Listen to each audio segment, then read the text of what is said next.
How are you, my friend? I'm pretty good. Pretty good. I'm We enjoying had this a Ascension experience. yeah, we had a great call. I think you were still sleeping. It was might have been 2:30 a.m. your time, with Jessica today. But we it was just kind of the limiting belief workshop call Yep. that we had. So there was and I actually brought it up. There was such this conversation um, on on everybody's beliefs and everybody's realities are different. Like it was what you and I were talking about, and I actually brought up on the call. I said, Rob and I just did a whole hour about this, and one of the Jen, who's great, had said, I just feel like I'm talking to my husband, and he's not getting it, and I kind of feel like I'm failing, or there was this, and I was like, and then I talked about what we talked about last week. I'm like, everybody's reality is completely different. I mean, everybody's seeing a different movie. We all think it's the same movie. And if someone says to us, I'm not seeing that, you're like, oh, it's my fault. Like, no, like they're actually seeing what they're saying, and you're actually seeing what you're seeing. Yeah. And that's the biggest hurdle, right? That we all have to come. We want validation from the other person that our movie is the only one being seen when it's not the case. Yeah. We tend to look for the examples of where it's the same. I guess we want to confirm it's the same because it didn't occur to us that it is actually different. But in simple situations, if you think about it, you do see it because you go to a movie that you love or hate, and then you talk to someone else and they hate or love it. And it's like, oh, you had the complete opposite view about that movie to what I did, or that restaurant meal or that gig or whatever it was. Or you meet someone, two of you meet someone, and one person has quite a different view of the person you met than the other. Well, I thought so and so was blah blah. Oh, did you know? I didn't see that. I thought they were such and such. And so, and we tend to think, oh, well, mostly we see the same, they look the same, blah, blah, blah. But actually, if you observe those times where it's different, rather than assuming it's the same, which is what we look for, and it's some sort of confirmation bias, I suppose, perhaps that's the right phrase, but we tend to always look for the part that's similar because we think that's how reality is. It didn't occur to us to actually look for, well, hold on, we see it all the time. We choose not to see it. We see it all the time, and we never make the connection. There are so many signs out there that we're all seeing a different version of reality, right? That Yeah. is being created by our limiting beliefs. Yeah. Yeah. Well, I even noticed that this sounds kind of corny, that if I look through my left eye versus my right eye, that colors look slightly different. So Oh, that's if that's within one head, what's going to be, the difference between me and you? yeah. Jessica said on the call today, she said, look at my sweater. You guys may think it's black. Someone else may think it's dark green. Someone else may think it's like, she's like, we all see things differently. And then Yeah. we argue that, you got to see it my way. The other person says, no, you got to see it my way. Yeah. Well, on Right? one of our websites, Trace kept putting up this gray color. I said, what's with that horrible gray color? She said, it's green. And I had a top that I said, I'll get my gray top. She said, you mean your green top? So we discovered that what she sees as green, I see as gray. It's crazy. But It is crazy. we never connect the fact that that's actually how the reality within our life is actually appearing. Yeah. Well, these are tiny metaphors for the bigger point, right? Yeah. 100%.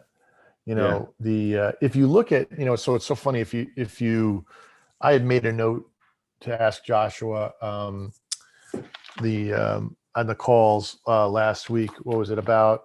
Um, Something regarding um, what was the Bible really a?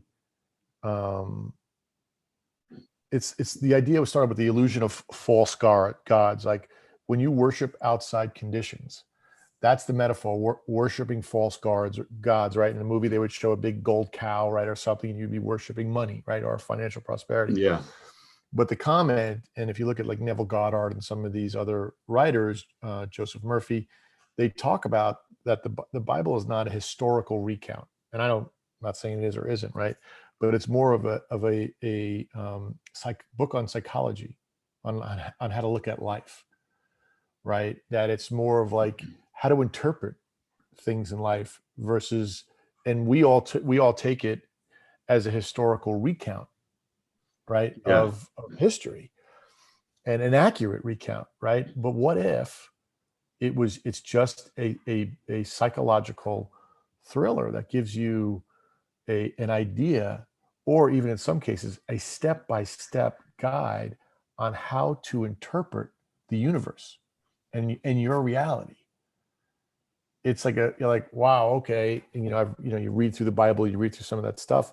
There's so many elements in there that are guides on how to interpret life. Yeah. Yeah, I have a few favorite phrases from the Bible, which I interpret in my own way. And in one department, I like the judge not lest ye be judged, and let he who is without sin cast the first stone. And in other words, none of us is actually in a position to judge anyone else. Everyone else is perfect. And another thing I found quite fascinating as we've been doing work on financial prosperity was the thing about it would be easier for a camel to pass through the eye of a needle than it would be for a rich man to enter the gates of heaven, and obviously a camel would never pass through the eye of a needle, which would suggest it was impossible. So my modern interpretation of that is that if you're focused on money as your persona, which a lot of people with money are, and I've played that game and you probably have too, then you never will discover the God within or your authentic self. 100%. And it's that, and what about, the rich will get richer, the poor will get poorer, right? You live in lack, you live in, whatever your belief system is, that's where you're going to stay. Yeah. So with the idea that you create a reality and you attract what's around you, I've always wondered about the benefit of, I don't want to get too much into contemporary poverty, but as Joshua was saying in one of the recent podcasts, maybe 310, they were saying something about, compared to 100 or 200 years ago, we're all insanely rich. My words, not theirs. And when people talk about poverty in my country, for example, that it's relative poverty, and that the people who we consider poor have televisions and microwaves, they have, satellite TV, they have several cars probably, and whether or not they own their own home, they have warmth and shelter, a roof over their head. So first of all, we're all insanely rich compared to the lifestyle of many of our poor people is great compared to kings and princes of yesteryear. And so that's one thing. I also wonder that the idea of helping people who are poor by giving them money, like, it doesn't seem to work. It's a bit of the same syndrome of the lottery winner who has never had money before, and pretty quickly their life is a ruin after winning millions and they don't have any money still. And if you're choosing to explore lack, then somebody inserting some cash into your experience won't change your exploration unless you have moved along and decided you want to explore prosperity and abundance instead of lack. So I don't want to get into the politics of poverty and wealth and all the rest of it, but and obviously we all want to help people who have a genuine need, etc., and compassion. And we have a pretty elaborate social welfare system in our country here in New Zealand. And so, there's the government funded unemployment benefit, for example. So if you're not working, then the government will pay you. In fact, I was in a spa in a hotel in Singapore, at a 5-star hotel one day, and I booked in for a massage with this Singaporean Chinese woman who'd be about 40. And she said, "So you're from New Zealand, huh?" I said, "Yep." She said, "Is it true that if you don't go to work, you get paid anyway?"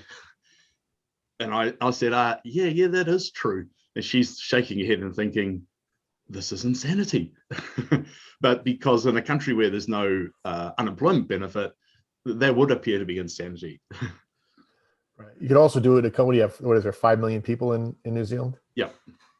You try to do that with 350 million or a billion. It's a difference. Yeah. Well, and that's the India, benefit of, right? India, where we spend a lot of time, there's probably a billion poor people, about 350 million rich people, middle class anyway. That's just extraordinary. That's just mind blowing, really. The concept that we choose to explore lack, or we choose to explore financial prosperity. I think that was a big a big deal for me. The fact that when I went through bankruptcy and lost everything, and was on the bottom, I had gone on from flying on private jets next to Mariah Carey and celebrities to literally couldn't pay my rent. And the idea that that's what I chose at the moment made me, I think, or as I look back now, it makes it I don't know, acceptable. I understood. As I look, I'm like, wow, Right. I really needed to do that. Like I needed to. At the time, of course, you're kicking and screaming, right? Why me?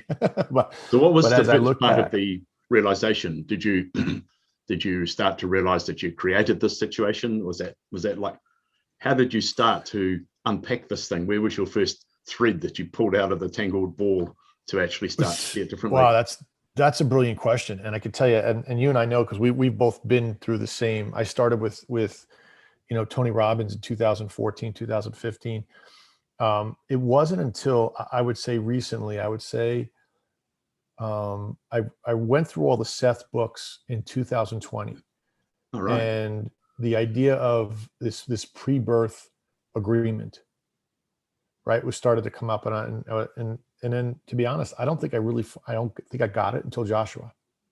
Right. I don't think it came clear on any level until my conversation with Gary, which I think was probably December of, I don't know, 2020. I mean, recently. Right. Recently, yeah. Yeah, it really wasn't. We're just the end of July 2021 now. Yes, so it's recent. Yeah. So I mean, and I thought, to be honest, I got to work harder, and I did, because of the Tony Robbins and the Dean Graziosi, who were amazing. I love these guys to death, but I was misinterpreting what they were saying, and I thought that struggle and effort was the way to recapture. So I was forcing everything. And I could feel it. I would get up tense. I would go to bed tense, right? I was just jamming at home, sending email after email after email. Boom, boom, boom. I'm going to get there. I'm getting there. And then it was, in the minute I took a step back, to be the job I was in, the company I was running prior to this wasn't right for me. And I was a little bit miserable, and I was trying to find. The minute I took a step back and realized, stop. This is serious. But on Christmas Eve, the company called, the board called and said, listen, we're going in a different direction. We're gonna close your whole division. And I was like, okay. I said, I love you guys. You guys have been amazing. I hope we get to work together again. And they were like, well, I got something. And on January 1st, they said, listen, this group needs someone to run their company. Do you want to do it? And I'm like, wow. Literally. And they gave me a package, right? So they were really kind and really generous, and it was beautiful. The minute I let it all go, I was like, okay, I'm done with this. Like, I'm not going to force it anymore. It just all happened. Wow. But I mean, I wasn't angry. My wife had said, how do you feel? I'm like, I just feel relieved. Like, I'm so done. I'm so done with fighting, struggling, and blaming and being a victim. Right. Yeah. And the resistance and effort and struggle are exhausting physically and mentally and emotionally, aren't they? Yep. And I didn't understand. There's a book by Michael Singer you would love, called Surrender. And you'd love it because the guy created a billion-dollar industry, a billion-dollar business by basically, and he says, surrendering every decision to an inspired answer. Right. So I've met, and you probably have too, over many years, I've met some devout Christian business people who basically kind of surrender completely their trust to God. And I was aware of the fact that for some really devout Christians who really totally believe that some of them I've met have been enormously successful financially and very happy because nothing phases them. And like, I remember I was at a conference in America back many years ago, and this guy, an example of this, said, ain't nothing going to happen today that me and the Lord can't handle. And so although I don't, go with the Christian view of the God without and all the rest of that, that's not really my philosophy, but it's always intrigued me that essentially those people were doing something similar to what you're talking about. It's just that they contemplated that God was this third party entity doing it for them and to them, but the method works very, very well for those sort of devout Christians who believe absolutely and, obviously have some interest in business.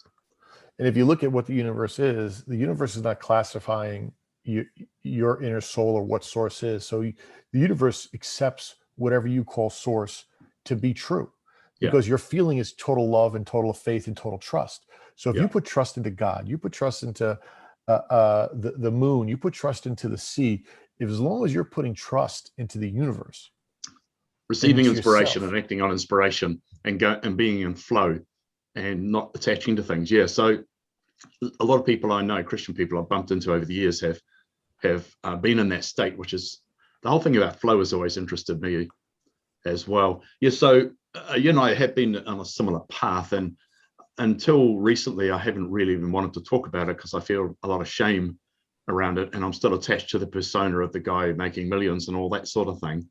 So it's been very hard for me to let that go. But I realized some time ago that nothing's going to change until I actually let that go, and until I stop pretending that I have all this money that I used to have that I don't have anymore. Because like in 2004, I've told you, I banked a lot of money. I sold the business and we paid some big dividends, and it was a lot of money. And then various things happened. I ended up in a lawsuit with a kind of family member, which is easy for them to initiate, essentially, in my opinion, trying to get my money, that I'd had long before I even knew these people. And but it cost me a lot of money to actually fight it in lawyers and accountants. It cost me like thick end of $1 million to fight the thing. And then, I paid out some relatively small settlements, and that was the end of that. But it threw me into a depression. And my wife at the time, she developed an early onset dementia, and then she passed away. And so I had all of that happening, as well as this money stuff. And I went to a grief counselor whose name, interestingly, was Frank Seth, right? And he was Frank. And I thought the Seth thing, because the Seth books have been a big influence on me from the 90s onwards. So I thought that was extraordinary. And he said, you know what? I don't think you're grieving. I think you're depressed. And I've always been Mr. Positive, Mr. Energy, and pretty much nobody who knows me would ever believe I would be depressed. And I didn't believe it either, but he was right. And I had fallen into a kind of a negative spiral.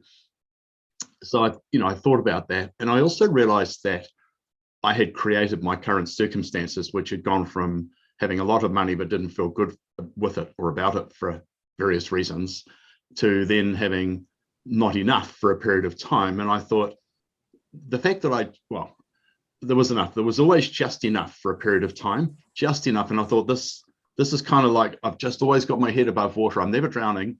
And occasionally I take a mouthful, but I'm always buoyant and I'm still alive. And it's like, this is so unlikely and so weird that this is just at this level that I must be doing it to myself, and I don't know how. And I've talked to you about my flying a helicopter analogy, which is quite different from flying a little airplane, or airplane, as you say, because with an airplane, it's obvious, the thing does kind of like a car, right, or a boat, apart from the up and down. But a helicopter, it's like you got that thing, whatever it's called, the collective or something, and it's like there's no obvious connection between the control and what happens. So I knew that I was creating some good stuff and some stuff I didn't want, but I had no idea how. It was like, oh, I did this and that happened. Oh my God, I don't know how I did it, but I want more of that and less of that. And then I discovered, oh, well, it's about being in alignment and falling out of alignment. And that when I was in alignment, I'd be getting what I wanted. And when I was out of alignment in the current of fear, I'd be exploring things I didn't want, unpleasant experiences. So I started to, very recently with this Joshua work, I started to understand how I need to approach and think about things and frame things in order to have more of what I do want. And like the whole manifestation event thing, which was very intense a month or two ago, like I'm hardly having any now. And so there are very few bumps in the road compared to before. And if I look at my life, it is pretty much perfect in every department. There are some things I would like to change. I would like to have more money coming in every month. I'd like to get another house. I want to lose weight because I'm a lot heavier than I used to be. I always was fit and slim. But I can see that if I can just accept those things and be honest about who I truly am, and this is the most I've ever stated publicly about my situation, and which is kind of scary for me because of shame and persona, and people might imagine I'm this, that, and the other, but I'm not. I'm actually somebody different. So yeah, I'm kind of standing on the edge of this cliff, just about prepared to jump over into the void of bliss. Wow, that's amazing. And thank you for sharing that. I will tell you that, and if I look at, because I think we've kind of gone through the same, a lot of the same teachers or similar teachers, right? And if you look at where some of them are, it's like elementary school, middle school, high school, and I kind of feel like I'm at my NBA with Joshua. Everything led up, right? Little bits and Yeah. pieces, Yeah. right? Tony Robbins always says, take uncomfortable action. Super important, right? You got to work through fear, right? That's an essential part of what Joshua teaches, but not through effort and struggle, right? Through inspired, right? So there's all these little things, these little elements that help me understand when I was on the bottom and when I was struggling and when I was putting all this effort, when I kept bouncing off that bottom, everything was just a little teaching forward, a little bit. And then when Joshua came in, it was like, okay, now you're ready. Let me share everything with you. Yep. Here's how it goes. And unless you struggled and unless you crashed on that bottom, because I think that blip, to be able to see both sides is what gives you the ability to go, oh my God, I created that and I created that. Versus if you're just this, it's like, I don't understand. I haven't had I just created well, no, you've created highs and lows. And for me, accepting that it's difficult. Like, whoa, wait a minute. All I did was work hard, try to do good for my family. I put an effort. I woke up every day at 5 a.m. I put the effort in. How did I create, the minute you let all that go and you just accept it and you kind of giggle, you're like, oh my goodness, I did do this. And I understand why I did it. For me, I had friends, this whole group of friends that fell away within the last year, completely fell away. And I've bought in and I've attracted this new group of people that I'm now working with and socializing with and organizing and doing. I'm involved in a bunch of charities, right? That it's a whole different, I'm like, oh my goodness.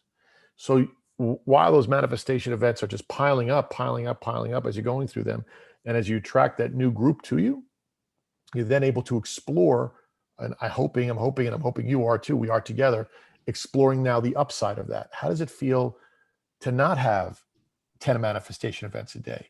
Because you and I were both going through that as of recently as of a couple of weeks ago, last week.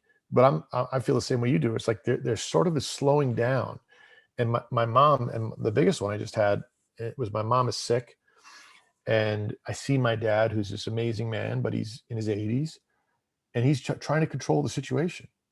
He doesn't have the knowledge. He doesn't have the capacity. He's a brilliant man and a wonderful human being. And I love him dearly. He just doesn't have the capability to manage the situation and the 10 doctors that are coming in, all with different information, and he's trying to control it. And so when he controls it, he dumbs it all down to one aspect. And I don't mean that disrespectfully. He's trying to simplify it so he can stay in control of that one element, which is not the best result. And then they didn't want, and I said, listen, I'll fly out. I'm going to be out there tomorrow. No, we don't want you here. You haven't had your vaccine. All right. And I was like, oh, okay. I mean, I want to see my parents. I love them. But I finally realized I just want to do whatever makes them feel good. Whatever movie they're watching, whatever they need. I'm not a doctor, right? I did what you did, what you would do. I flew everybody in my family, anybody and everybody. I flew them to my parents. I get everybody there. Whoever wants to go, you take care of it. You write a check, whatever it takes. Everybody put a smile on everybody's face. And then on that time, it was like, I know you did all that. We don't want you here. And instead of me getting, I was like, oh, okay.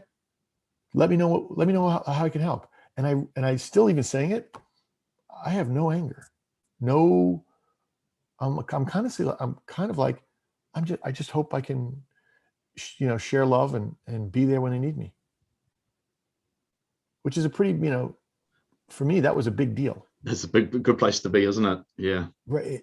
And I thought I would be angry, but I'm not. I have no anger at all. The complex mental stuff is actually very difficult because it is complex. You talk to the doctor, they have a limited amount of time. they explain everything to you. It's quite technical. And then you got to try and remember it all and reinterpret it. And you talk to another doctor who's looking at a different part of it. And I've been through that quite a bit with my mother, she's pretty good at the moment, but at times when she's been in hospital, when my father was dying in hospital, it's really complex. And to try and remember it and then recount it for other family members. And it is very tempting to actually get into trying to control the entire thing, but you realize that you can't really, and that you really have to trust and accept that these people know what they're doing. And I found that, the medics, the doctors they had great intentions, and they do know their stuff, and listen gently and just go with the flow, really. That to me was and that happened this week. So I've really been sort of sitting with that this week in a very blessed way, just being very, very grateful that, first of all, my mom's going to get the care she needs, to your point, which is really important. And then have the rest of my family around her, right, which is super important. And I also realized too that my dad, and he's, like I said, a loving, caring man, but he's in panic mode. His movie is at this age, because he's had cancer twice. Everything's cancer. She's got cancer. I'm like, well, she doesn't have cancer, Dad. Like well, they're going to find it. I know they will. I'm like, So his limiting beliefs, and everybody around him, because there's so many people. My mom's got 2 sisters who are nurses.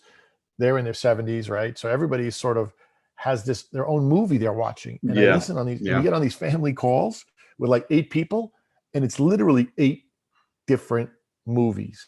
And I'm like, I'm just sitting back going, holy cow. All with the intention of trying to help, by the way.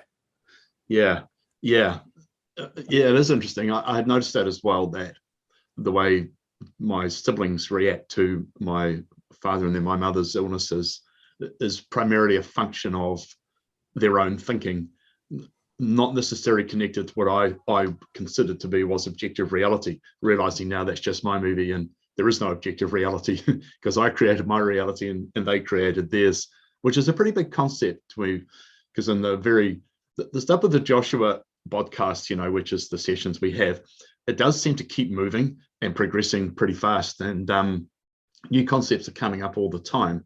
And they may have said in the past, you're the creator of your reality, but what does that actually mean? And for example, there was a fascinating question this woman had about, I don't know if she was American or Canadian, actually. Wasn't listening that hard, and I was mowing the lawns with my, earmuffs, my hearing protection with Bluetooth on the podcast. Anyway, and she went to Mexico and she talked to this woman. She met the woman in the street, and the woman, they talked about the woman being a nanny, but she had an inkling that she didn't trust her, so she said no. And then the woman came and stole a bike from someone in the community where she was. And the next day she came back on the bike saying it was hers. And so there were 2 things that Joshua said that just were huge.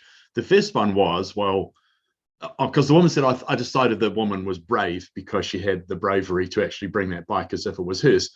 And so Joshua said, well, she was brave for you. Remember, you created this entire thing. You created the woman, you created the bike, you created Mexico. In your reality, you created everything. And I hadn't heard that stated explicitly before. Oh, well, they kind of have, but not so specifically, because they've said, you created the stars and everything else. So they haven't done very a hard to specific contemplate, story, isn't it? right? That was a personal story. That was a personal story they gave very specific to your point. And they really hadn't done it that way. You're right. That was the first time I had heard that too. You're right. And the second thing that was really interesting was about stealing. And Joshua said, well, if you're going to get upset about stealing, then that says that you believe that you can't create more of whatever it was, that there is a finite supply of it, that there is a finite pie and someone's taken a slice out of that pie, so therefore there is less to be had. And so Joshua said, if you actually believe and understand that you are the creator of everything, then it's not going to worry you at all that if you, and it is, there's the idea that you have a thing that was important to you, and as your life changes, whatever that thing was, that no longer means anything to you. And but I hadn't quite attached that to the idea that if somebody steals my bike or I lose it or whatever, that there's infinite creation possible. So if I'm feeling the lack of that thing, it's because I don't believe I can create some more of it. And in a practical sense, we could go down the shop and buy another cycle, right? Another bike. But yeah, and we're not necessarily at the point where we can instantly manifest everything we want. But I guess I accepted a long time ago that I was creating my reality, and like many years ago, and it's just like, okay, how do I get more of what I do want and less of what I don't want? But then we started doing this work, and then it's like, well, what do you really want? Like, do you actually want to get your millions back? Or is it the feeling that you would have, the what you might call the security, and also the persona and the power and respect, supposed respect and all that kind of stuff? Like, what do you really want? And you boil it right down. It's like, well, actually, it's about worthiness. And if I felt inherently worthy, then it wouldn't worry me. If I believed I was abundant, then it wouldn't worry me. It's those feelings of the things that I want. The first time somebody told me that it was the feeling of it, not the thing, I thought, that's an interesting concept. I don't get that at all. But now it's kind of second nature. Yeah, and you'd enjoy Neville Goddard. He's got like 25 short story books, but he basically, what he does is he takes he starts, the first time I ever heard that, right? It starts with a feeling. You have to feel it, right, before you can actually experience it. And how do you feel it? You feel it through meditation. You feel it through visioning, right? Envisioning, how would it feel to do that? And to your point, it's a concept. You're like, oh, okay. But until Joshua came on, like I didn't, like I said, I think he's the master. It's you're getting your masters in life through Joshua. Everything else is giving you a foundation to be able to go into a class and listen and feel like you're involved. And then after, for me, I started in December, right? And it's now almost October. So let's just say 8 months. But in 8 months, I'm a 180 from where I was. In the 6 years prior to that, I'm like, it's like I moved a little bit, positive thinking, but it was positive thinking through struggle and effort. I can remember writing down, I'm going to be successful. I'm writing it so hard in my journal, it would press through like 8 pages. Right? Yeah. We all did that, right? And also letting go. I think that was letting go of what my business partner, I used to say what he did to me, right? He didn't. What I experienced through him, and it's funny because there's still a side of the business that's going on that he's still involved in, that still has lawsuits and all stuff. I'm now extricated myself, but they all call me and want to talk about how bad. And I said to him, you guys got to let it go. I hope he's successful. I hope he's happy. And I really do. Like I said it to the guy yesterday, I'm like, I hope he's worth $1 billion. Like, I don't know what to say. Like, I hope he's happy. Like I have no ill will. And they're now angry at me because I have no ill will. And I'm like, I love you guys too. And I hope you guys are successful. And I hope you guys have billions. But it's this idea that if you don't buy into the movie they're watching, right, that you are doing something wrong.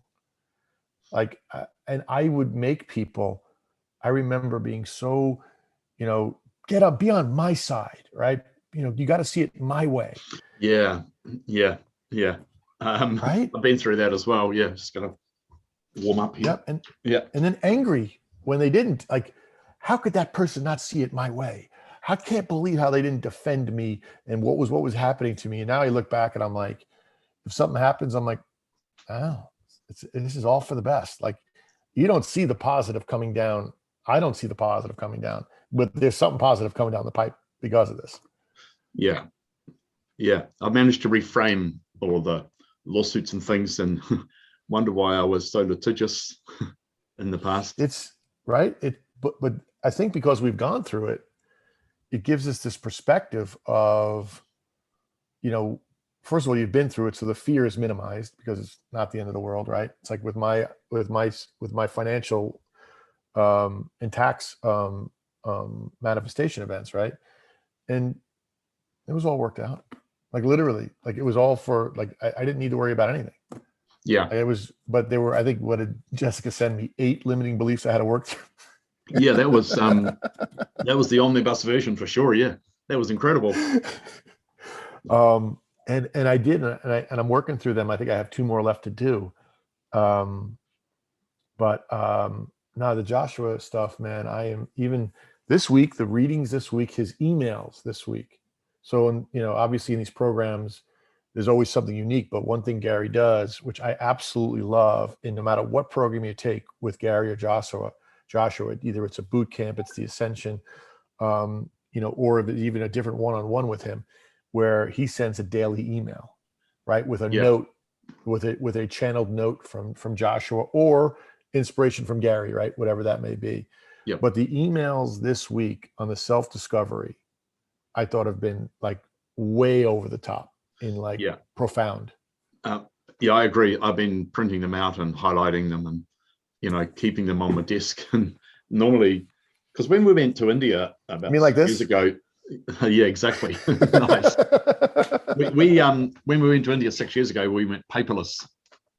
So we were totally paperless for about the first 3 years, or 4 years. But then when I started doing the Joshua work in the boot camps, then I'd get everything printed. That was the first time. The only stuff I print out is the Joshua stuff. It's so funny. My whole business, everything, I can operate my whole business from my desk, and I have a stack of paperwork on the bottom. That's all the Joshua stuff. So it's the only paperwork in the house. So this stuff nourishes our soul, but it nourishes us physically as well. And I'll tell you how, because I ended up with so much of this stuff that I shred it, right? So I get the shredded paper, and we use it in the chicken coop. And so, for nesting material in the chicken coop. And so when we clean out the chicken coop, it's got chicken poop and it's got the shredded Joshua boot camps, and that goes into the compost heap, right? Which is fantastic compost. And the compost goes into the vegetable garden. And so, over a 6-month cycle or something, we're eating this wisdom as well. I love it. I love it. Are you having like 8-foot stalks of corn and tomatoes? We did have a lot of tomatoes this summer. It was incredible. We just got some winter stuff happening at the moment. But yeah. So the Seth stuff, the Seth books, Jane Roberts, Robert Butts, they opened my mind to the idea of channeling, first of all, which seemed pretty woo-woo and out there. But, once you've read a few of them, you just don't even think about it. And then the next thing was about the idea that you create your own reality. So I guess, you and I both absorbed that over a period of time, came on with that. And the Seth stuff is fantastic and exciting and interesting, but it doesn't tell you what do you do in any moment or what do you do today. Whereas the Joshua materials, actually the first material really that I've come across that says, right, when this happens today, do the following. And, like a manifestation event, for example, and the noticing and the appreciation. So it's the first thing that is actually giving us a daily process. And I remember them saying out of the daily stuff we do, the appreciation of, write down 5 things you appreciate and set your intentions for the day. Those are the 2 most important things. And you can do that mentally, in the shower in the morning, like 5 things I appreciate and what's my intention for today. And just those things alone start to change your perception on reality, don't they? They do. And so I really felt, and I'd say maybe 2 years ago, I started reading the Seth books every 2-3 years ago. I went to a woman who was local here in Scottsdale that was a woman who was a channel. All right. Because I really found a connection to it, and I didn't know what it was, and I didn't understand it right. Then I started to go and read books on channels. Marissa Morris, right? There's Abraham, right? We all know does a great job. And to your point, and I just finished reading this guy Lee Harris.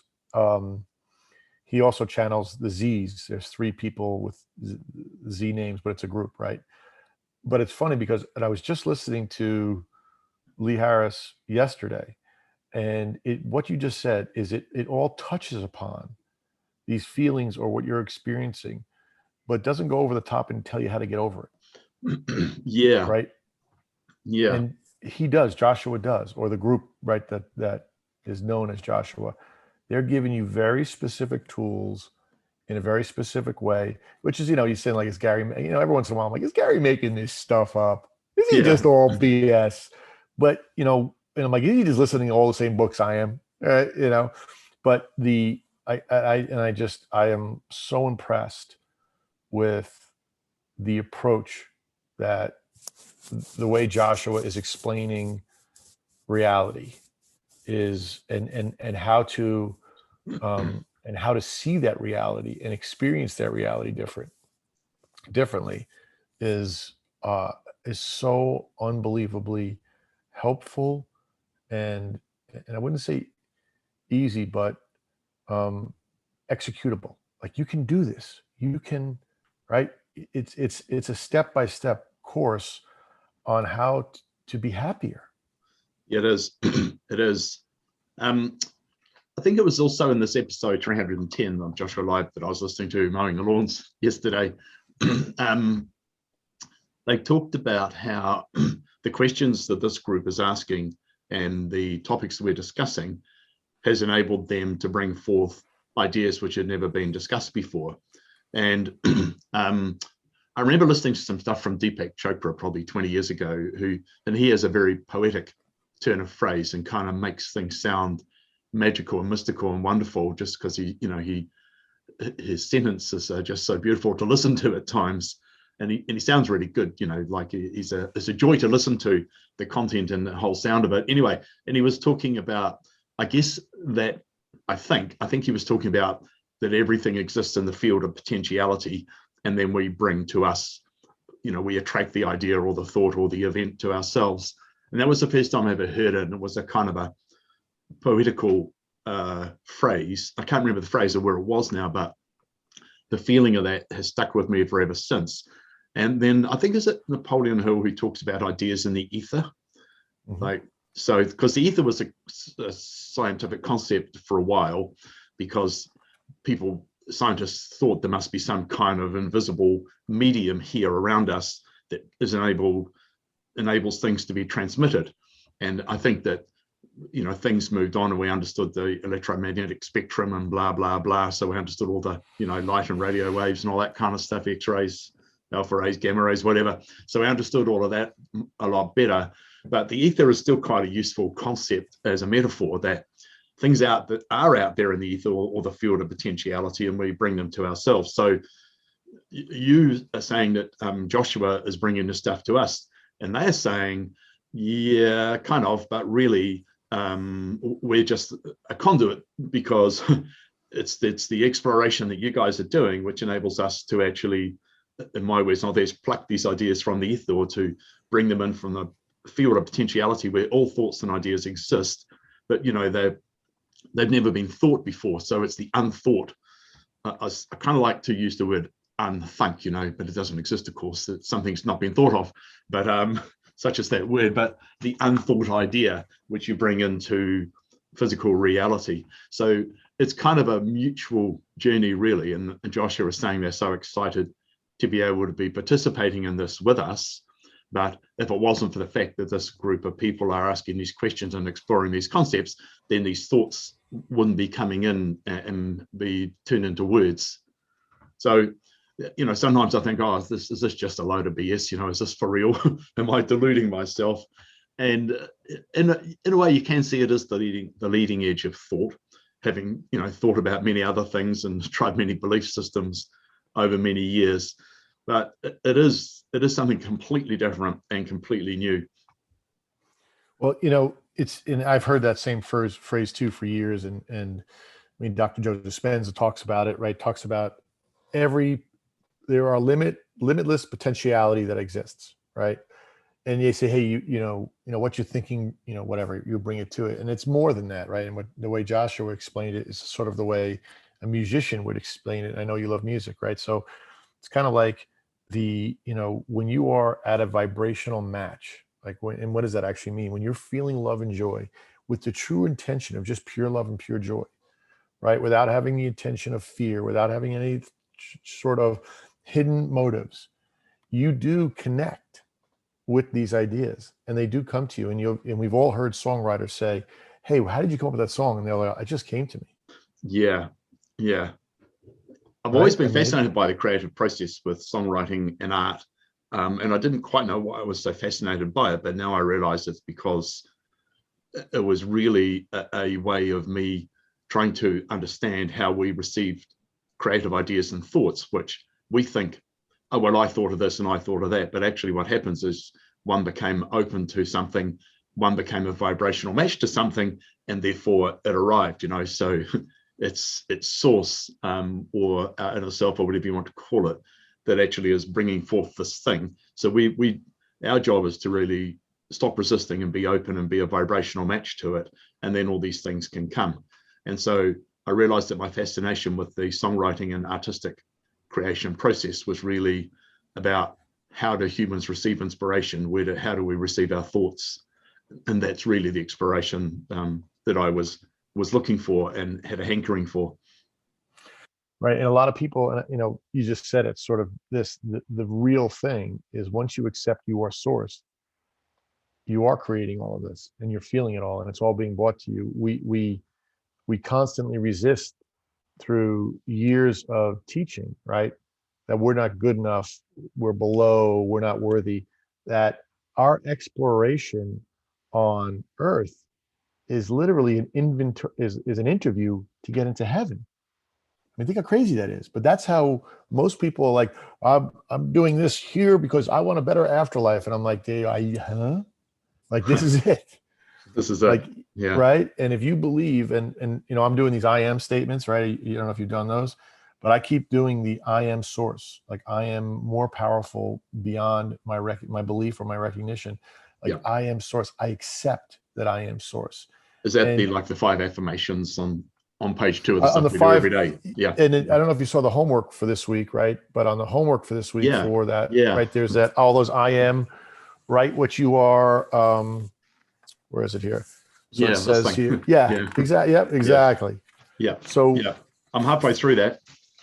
Right. And for me, like, it's almost blasphemy to say I am source. Like, it took me like 3 months to write that, like, without being like, is lightning coming down? Yeah. Yeah. Well, I mean, I had a Catholic upbringing, and, the idea that the God is within is pretty much blasphemy, and by coincidence, in a world with no coincidences, I recently made friends with the local Catholic priest. And he considers me to be one of his flock because, I had a Catholic upbringing, and we talk about it a little bit, although, I can't imagine going to church or anything and exploring that. But I am aware that if I told him about the stuff that I'm doing, he would consider it to be blasphemy. Right. And for me, and my family is very religious and Catholic as well. When they say stuff, when I look at it as a tutorial on philosophy, on a philosophical approach versus a historical doctrine, it's so much more fun. I'm like, oh yeah. And they're like, see, and I'm like, yeah. Meanwhile, I'm not taking it verbatim. I'm saying that is a great way to look at it. Wow. That's a great way to look at it, because there are hints and there are signs all over every single day, right in front of you, dropping in our lap, about what the potential is, how to have fun, how to be aligned. Yet we fight, we push, we discard, we don't accept, we resist, because we're looking for, I said to my sister the other day, I said, here's my analogy. You want $1 million and you want it in $100 bills to be delivered in a guy in a tuxedo. Well, you got it in pennies and you're pissed. Like, it's still got the, like, how do you, like, but that's how we go through life. Like, I wanted it this specific way. It didn't come that way. I don't want it. Right. For me, every time someone says something, and it's taken me a while, and I'm still going through this. Instead of reacting, I'm going, how is this for my benefit? Like, okay, this is for my highest good. Right. If you can do that in the moment, I think that is one of the biggest shifts, is that when something happens and you think, oh, I'm pissed off about this, I don't like it, blah, blah, blah. Like, oh God, really did that have to happen? Then you think, hold on. How is this for me? And what is this manifestation event about? And this is actually a gift, because clearly I have a limiting belief. And if I can identify it, reduce its intensity, then I can move right along and the thing will vanish anyway. Right. That's great. If you're doing that, on the fly, I think that's why there's no manifestation event forms in this third segment of the ascension experience and the self-discovery. Like, you know, if you want to print a form, you can, but it's not part of what we received this time round. And I think it's because Joshua is assuming that we can all pretty much do it on the fly now after having done hundreds of them. The forms. Yeah, you know, it's funny. Like, so the one I'm going through now, and I keep going, is like, am I just buying into a cult? Is this guy insane? And I'm gonna, right, he's just gonna take all the money and we're gonna be broke. And like, should I be doing this? Like, that's the one I'm like, am I setting myself up to be, you know, shot down? Like, so that's like, I'm at the point now where it's like, it feels right. It feels good. Now I'm worried. Yeah. Yeah, I do. I mean, I think we all do, Gary, as well. You know, it's like, and Joshua even talks about it, you know, is this stuff for real or are we imagining it? Yeah. Hey, the local farmer has arrived. He grazes cattle on our paddocks here, our property. So he's just come back from a trip away. I need to go and talk to him. Okay, great. Because the gates are closed on the driveway, which is kind of annoying in a manifestation event sort of way, because you have to get out and close gates to get anywhere. Okay, see you shortly. Have a great day. Thanks, okay, Rob. that was awesome. Bye-bye. Thanks, Jerry. Bye.